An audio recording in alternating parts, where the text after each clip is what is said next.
नमस्कार दोस्तों, स्वागत है आपका ड्रीम विद मुकेश में। दोस्तों आज का हमारा टॉपिक होगा साधारण ब्याज।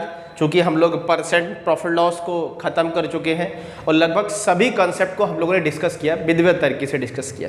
अभी उसमें मिसलेनियस टाइप के कुछ सवाल बचे हैं, तो उनको किसी दिन एक सीट लाएंगे और उसको अपलोड कर देंगे। उस सीट में आप PDF में उस फॉर्म में आपको मिल जाएगी और उसको सॉल्व करिएगा। जनरली जो थ्योरी है वो लगभग हम लोग उसको पढ़ चुके हैं, प्रॉफिट लॉस को पूरी तरीके से हम लोगों ने पढ़ा। आज का हमारा टॉपिक होगा साधारण ब्याज। आज हम लोग साधारण ब्याज को डिटेल में चर्चा करेंगे कि क्या होता है, कैसे सवाल में लगाने की अप्रोच होना चाहिए और कठिन से कठिन सवालों को बड़े आराम से हम कैसे लगाएं विदाउट फार्मूले। फार्मूला जनरली लोग यूज करते हैं, तो हम लोग डिटेल में चर्चा करते हैं साधारण ब्याज की। चलिए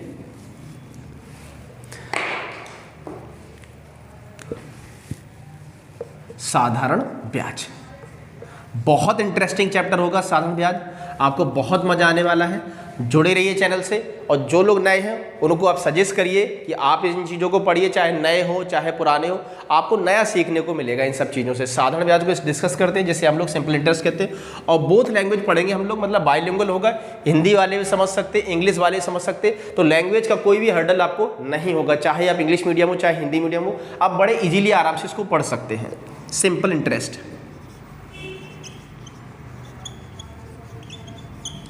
जब हम सिंपल इंटरेस्ट की बात करते हैं तो सबसे पहले रेट का वर्ड नाम आना चाहिए।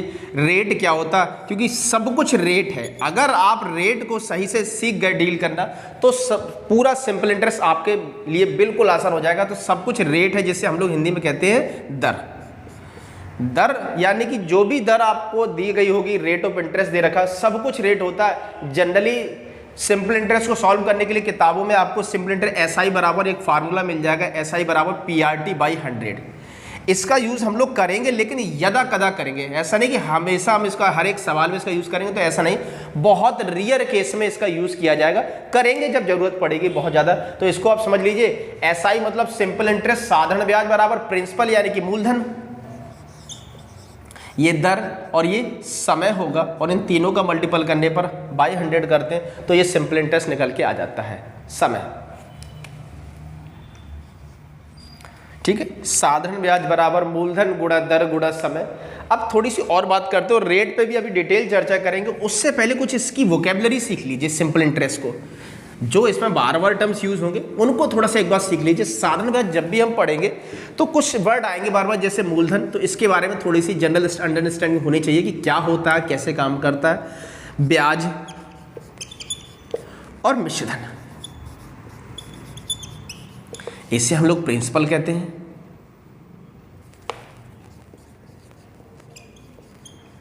इसे हम लोग इंटरेस्ट कहते हैं।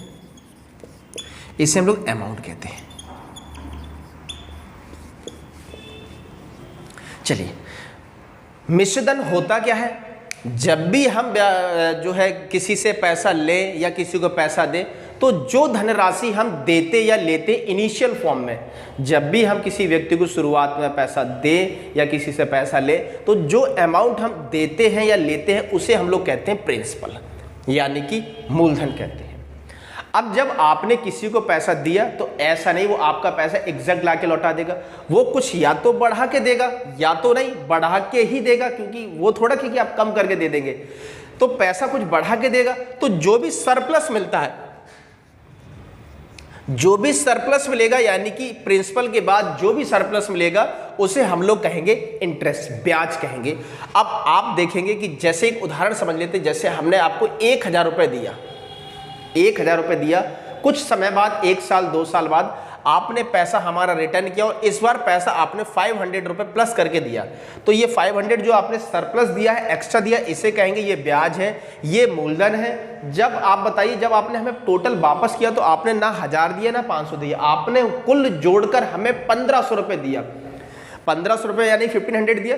अब ये जो 1500 रुपये दिया, इस 1500 रुपये को ही हम लोग अमाउंट कहते हैं। 1500 रुपये को ही हम लोग क्या कहते हैं भैया? अमाउंट कहते हैं। तो ये चीज़ हमने यहाँ पे बड़ी आसानी से समझ ली कि मिश्रधन बनता कैसे। तो आप कह देंगे 1500 बना कैसे? जब हमने इन दोनों को जोड़ा तो ये 1500 बना। जब हमने इन दोनों को जोड़ा तो ये 1500 बना। यानी हम ये कह सकते हैं कि अमाउंट बराबर हो जाएगा क्या? अमाउंट बराबर हो जाएगा प्रिंसिपल प्लस इंटरेस्ट। ये बहुत जरूरी बात है। काम आएगी, आप इसको नोट कर लीजिए। यानी कि जब भी हमें मिश्रधन पता करना होगा तो मिश्रधन बनेगा कैसे, आप लिख सकते हैं कि मिश्रधन बराबर हो जाएगा, इसे साफ कर दिए थोड़ा सा, मिश्रधन बराबर हो जाएगा मूलधन प्लस ब्याज। तो आप इसको हिंदी में भी लिख सकते हैं, मिश्रधन बराबर हो जाएगा मूलधन और प्लस ब्याज। इंग्लिश वाले इसे नोट करें, हिंदी वाले इसे नोट करते रहिए। बाइलिंगुअल है, दोनों ही लैंग्वेज में आपको मिलता रहेगा और डाउट नहीं होगा।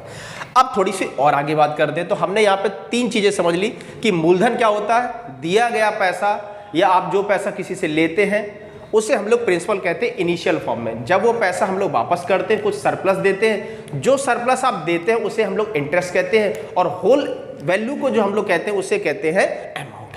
तो मिश्रधन होता क्या, मूलधन और ब्याज का सम होता है। जनरल हमने ये बात समझी। अब आते हैं थोड़ी सी दर के ऊपर कि दर क्या होता है और दर को तोड़ने का तरीका क्या होगा, समझते हैं।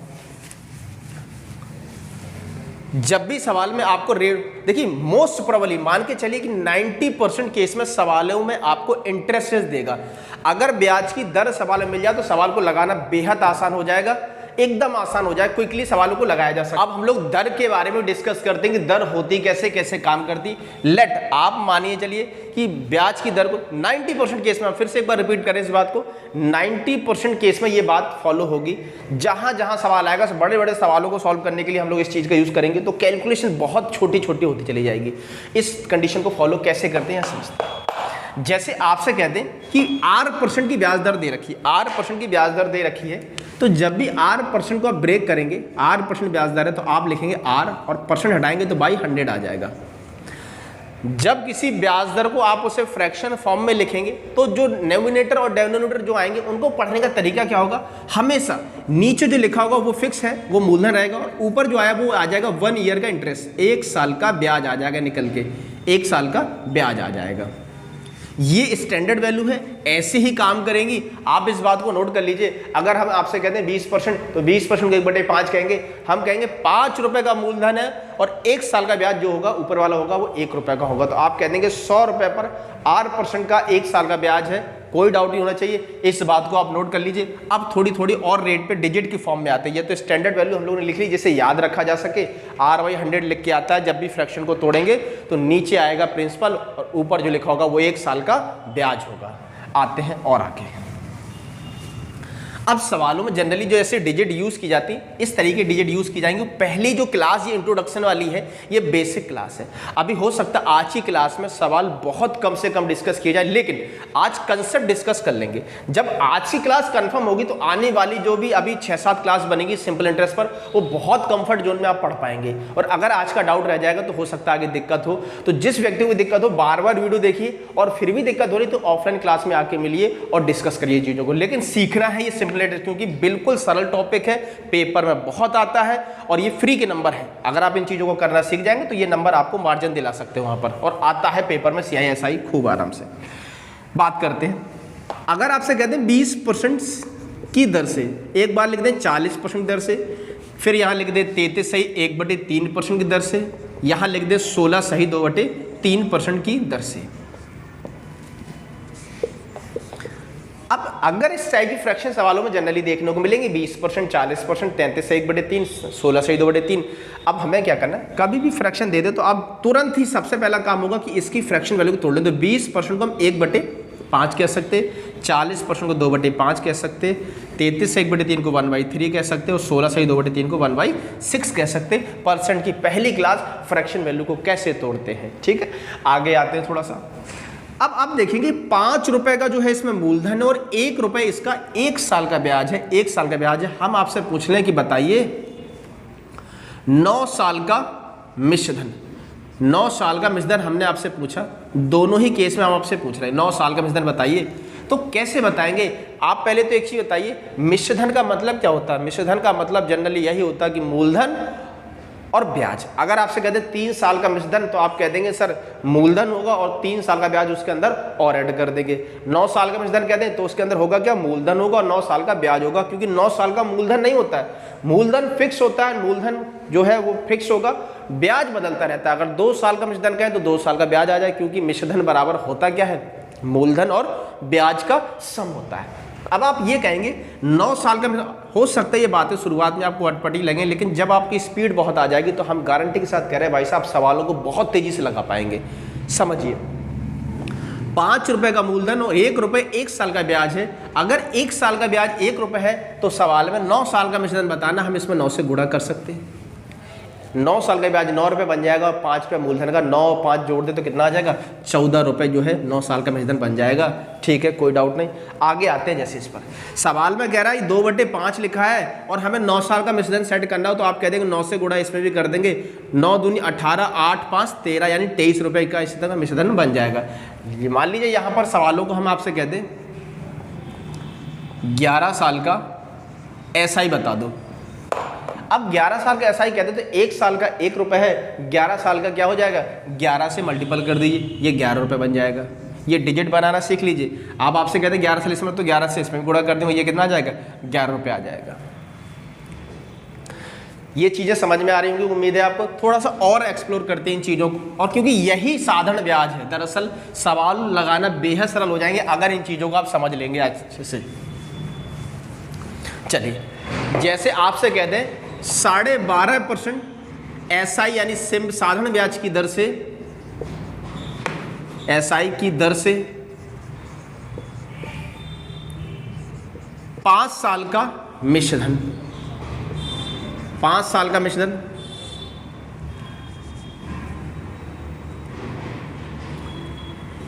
ये चलिए अब इसमें कई मल्टीपल क्वेश्चन लिख ले रहे हैं एक ही में, जिससे सवाल लगाना हम लोग थोड़ा और से, अभी सवाल नहीं उठाए, सिर्फ बेसिक समझ रहे हैं हम लोग।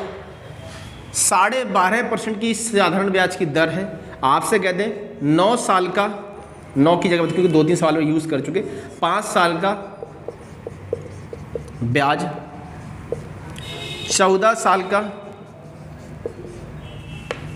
मिश्रधन, 11 साल का मिश्रधन। अब इन डिजिट को हमें तुरंत ही लिखना हो तो आप सीधे सबसे पहले मन में आपको याद होगा, क्योंकि आप 2 चैप्टर जब बड़े पढ़ चुके हैं परसेंट में, तो फ्रैक्शन बनाना अब आपके लिए बिल्कुल छोटा काम हो जाएगा और याद भी हो चुकी होगी। ये लगभग 12.5% मतलब 1/8 हो जाएगा। 5 साल का ब्याज बताना है तो आप कह देंगे 1 साल का ब्याज ऊपर लिखा रहता है, ये 1 रुपये हो तो 5 साल ब्याज कितना हो जाएगा, 5 रुपये। फिर 14 साल का मिश्रण बताना, तो 14 साल में क्या होगा, मूलधन होगा और 14 साल का ब्याज भी होगा। तो मूलधन जो है वो 8 रुपये और 14 साल का ब्याज 1 साल का 1 है, तो 14 साल कितना बनेगा, 14 रुपये। 14 और 8 अगर जोड़ दें तो ये 22 बन जाएगा। ठीक है, ये आ गया 14 साल का, साफ करो इसे। फिर 11 साल का मिश्रधन। अब 11 साल का अगर मिश्रधन बताना तो हमें 11 साल का अमाउंट बताना, तो अमाउंट बताने के लिए आप समझ जाएंगे 11 साल का ब्याज होगा और मूलधन होगा, तो 11 8 19 रुपये। ये सवाल लगाने के लिए हमारी जनरली आइडियोलॉजी होगी, ये मन में ही चेंज करा लेंगे। जब भी कोई नंबर हमें देगा परसेंट, तो रेट ही सब कुछ है। जैसे ही उसने रेट दिया तुरंत हम लोग उसको कन्वर्ट करा के जितने सवाल में कहेगा उतने साल का बना लेंगे। अब आते हैं थोड़ी से और सवाल की तरफ।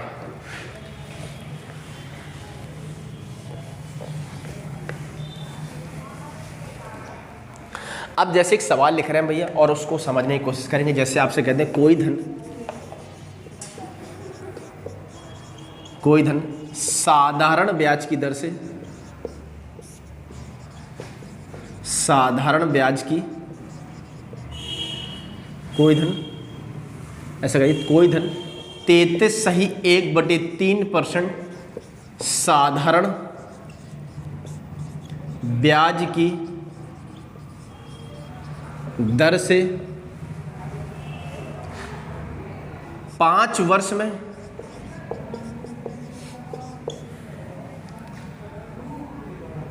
₹480 हो जाता है, मूलधन क्या होगा, मूलधन क्या होगा। जनरली ऐसे सवाल पेपर में खूब पूछे जाते हैं। करने की अप्रोच वही होगी फ्रैक्शन तरीके से।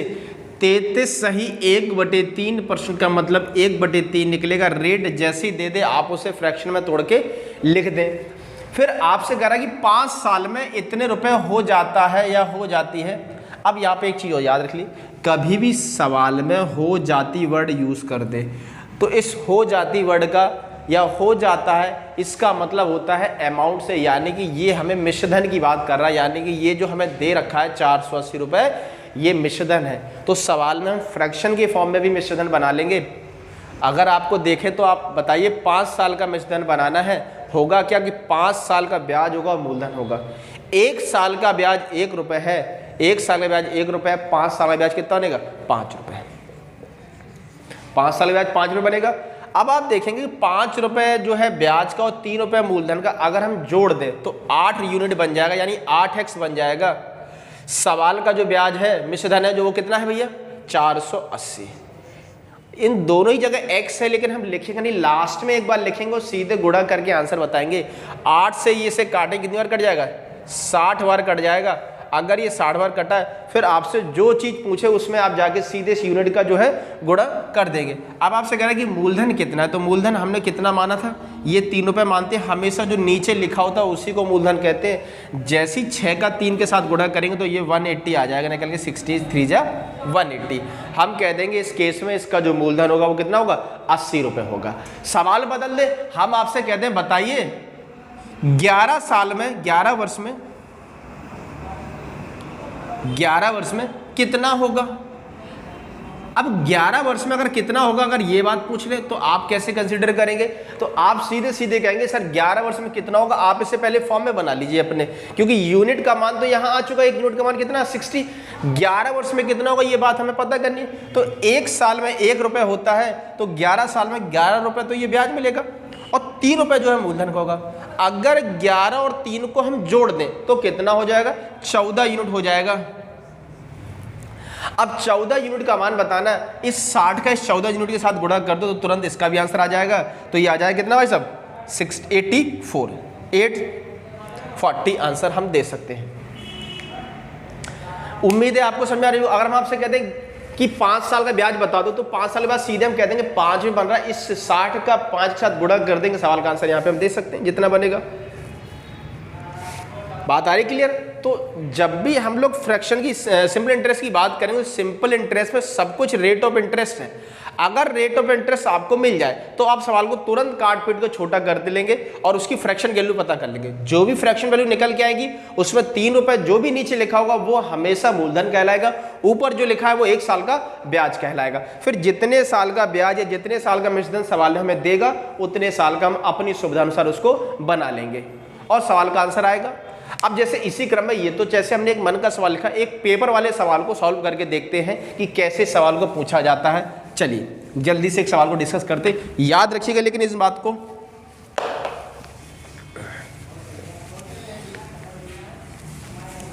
जैसे एक सवाल अगर देखें तो जैसे ये पेपर में आया है, आपके सामने सवाल आ रहा होगा कि 8% की दर से 8% की दर से 4 साल में कोई धनराशि 6600 रुपये हो जाती है।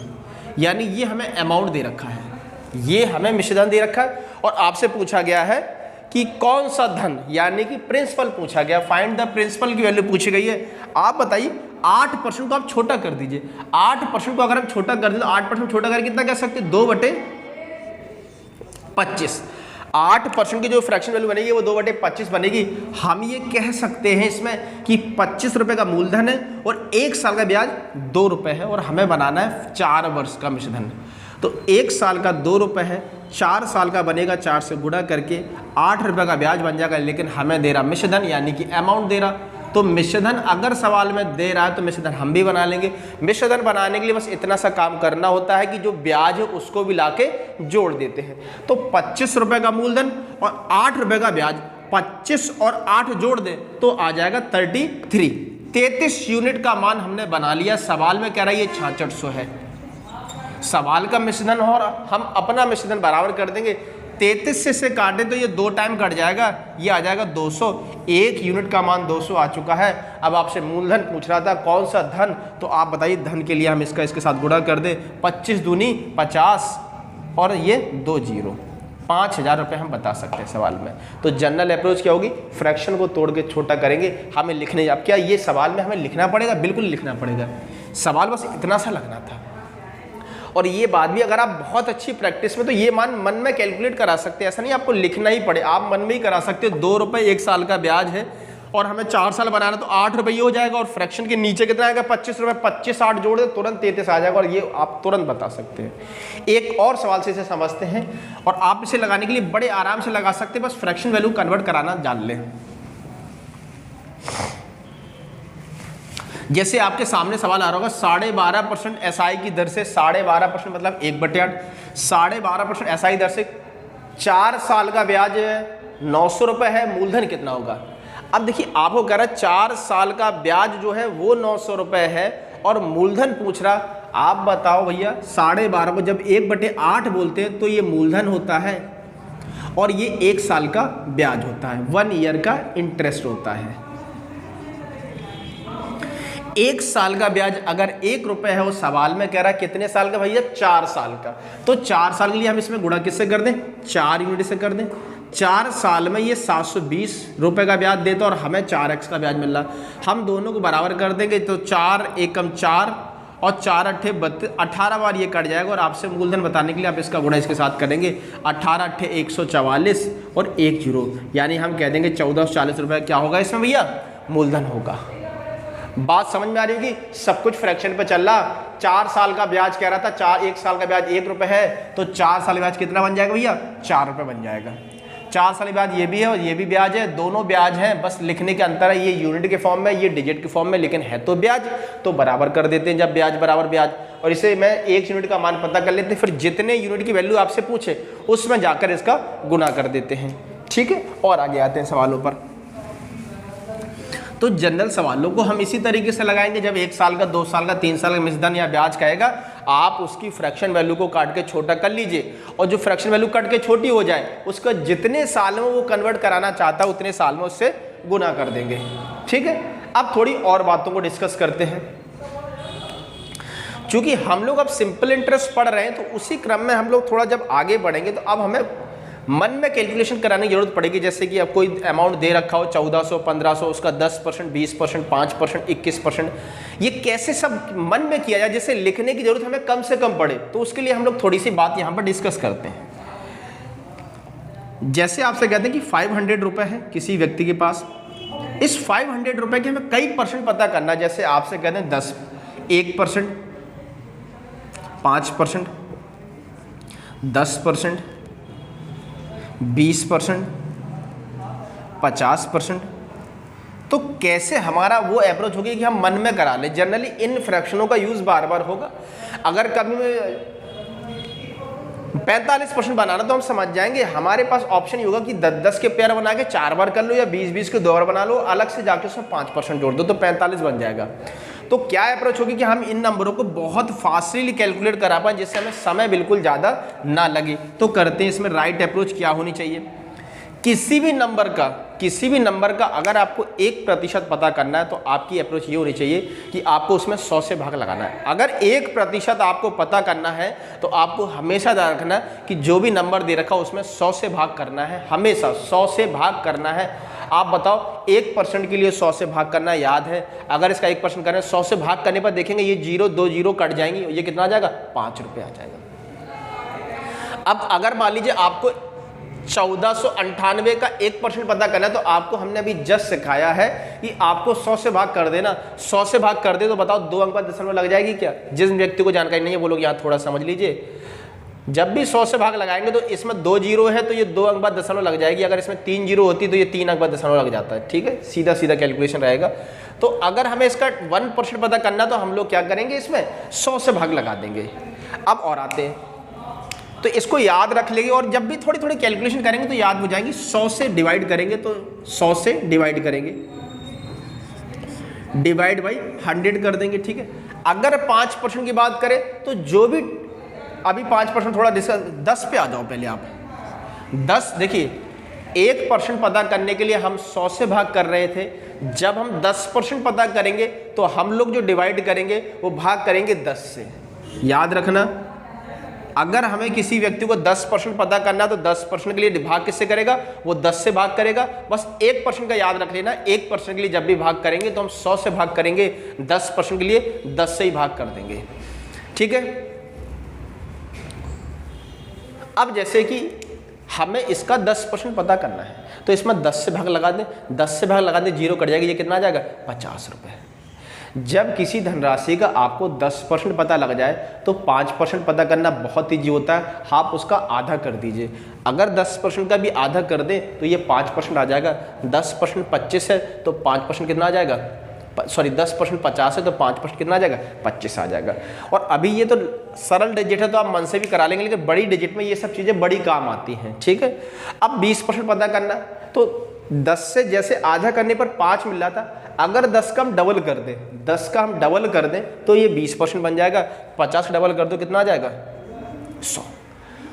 और ये चीज़ फिक्स है कि किसी भी धनराशि का 50% पता करना तो आप जस्ट उसका आधा कर दीजिए, वो आपको 50% दे देगा, ठीक है। तो 500 का 50% पता करें कितना आ जाएगा 250। फिर से समझते हैं और अलग अलग रेटों के साथ आप इसको ट्राई करते हैं, एक बार फिर से समझते हैं। 2 चीजें आपको पता करनी है बस। 1% के लिए 100 से भाग करना है, 10% के लिए 10 से भाग करना है, 5% के लिए 10 का आधा कर देना, 20% के लिए 10 का डबल कर देना, 50% का मतलब कितना हो जाएगा आधा कर देंगे। अब जैसे किसी भी नंबर का फ्रैक्शन पता करना तो हमारी अप्रोच क्या होगी, इस बात को थोड़ी थोड़ी हम लोग क्लियरली समझ रहे हैं। आपसे जैसे कह दें कि कोई नंबर हमें दे रखा 498 दे रखा और हमें इसका क्या करना है 20% पता करना है। 20% पता करना तो हमारी अप्रोच ये होगी कि 10% पता करने के लिए हम लोग क्या कर देते 10 से भाग कर देते। आप बताइए अगर इसमें 10 से भाग कर दें तो ये आ जाएगा इसका 10%, और अगर इसका भी डबल कर दें तो हम इसका 20% बता सकते हैं। अब डबल करने के लिए आपको लिखना नहीं, आप सीधे इसका डबल लिख लीजिए। तो 8 दूनी 16, 9 दूनी 18, 19, 4 दूनी 8 और 1 9, ये आ जाएगा। अप्रोच आप समझ गए, ये पॉइंट का पॉइंट आ जाएगा निकल के। तो जब भी हमें 5%, 10%, 20%, अगर मान लीजिए हम आपसे कह दें कि इस नंबर का ये जो लिखा है हमने ये कितना आ गया, ये 20% आ गया लिख के। अगर हमें इसका कितना 5% पता करना होता तो इसका 10% पता करते हम लोग, 5% पता करना होता तो इसका 10% ये बन रहा था। इसका भी आधा कर देते तो हम लोग इसके 5% पहुंच जाते। और ये जानबूझ के हम डिजिट ऐसे लिखे जो पॉइंट में आ जाए, जीरो वाली तो आप कैलकुलेट करा सकते हैं। आप इसका आधा कर दीजिए, आधा करें तो कितना आ जाएगा 2, ये आ जाएगा। और इसमें भी पॉइंट जहां लगाते उसी का आधा कर दो तो ये निकल के आ जाएगा, ठीक है। अब 20% पता कर लिया, 5% पता कर लिया। अगर इसका 1% पता करना हो, अगर इसका 1% पता करना तो आप सीधे कह देंगे 1% पता करने के लिए सर ये हम लोग 100 से भाग करते थे, 100 से भाग लगा देंगे तो 100 से भाग लगाने पर कितना आ जाएगा 4.98 आ जाएगा। तो आगे जब हम लोग सवाल को सॉल्व करेंगे तो जब हमें किसी धनराशि का 1%, 5%, 10%, 7% के लिए अप्रोच क्या होगी, आप सीधे सीधे कहेंगे सर 5% पता करेंगे और 2% अलग से लिख देंगे, 1 का डबल। हालांकि ऐसी डिजिट के लिए थोड़ी सी कैलकुलेशन करनी पड़ेगी, लेकिन जब पेपर में 7%, 13%, 21%, 19% आएगा तो डिजिट थोड़ी सी अच्छी फॉर्म में होगी जिससे आप जल्दी कैलकुलेट करा सकते हैं। अब ये नहीं कि हम नंबर सिंपल दे रखा और 5% के लिए हम लोग उसको लिख ऐसे रहे कि 500 का 5% कितना होगा, ये लिख के हमें कैलकुलेट कराना पड़े तो दिक्कत है भाई साहब। इसलिए ये आपको 5%, 10%, 50% ये अप्रोच तो आपको पता होनी चाहिए। अगर बहुत टफ आ जाए, जैसे अगर किसी से कहते हैं 43.75% बता दो, हालत खराब हो जाएगी उसकी भाई साहब, आपकी अकेले नहीं सबकी खराब हो जाएगी। तो जनरल पेपर वो सवाल भी नहीं पूछा जाएगा, पेपर में ऐसी डिजिट आती है जिससे कैलकुलेट मन में किया जा सके। वो आपका जनरल मैथ चेक कर रहे हैं, जनरल मैथ चेक कर रहे हैं कि आपको ये अप्रोच आती है नहीं आती, और अगर आपको ये अप्रोच आती है तो आपकी कैलकुलेशन फास्ट होगी, ठीक है। तो बहुत ज़्यादा ऐसा नहीं करना है कि आपको मतलब सर 43% कैसे पता करेंगे, 44, अरे बेटा इतना कठिन नहीं आना है। और आएगा तो आप देखिए सवाल में लगाएंगे हम लोग तो वो डिजिट टोटल सम ऑफ जो प्रिंसिपल होगा वो सरल होगा, आप गुणा करके लिख सकते हैं, ठीक है।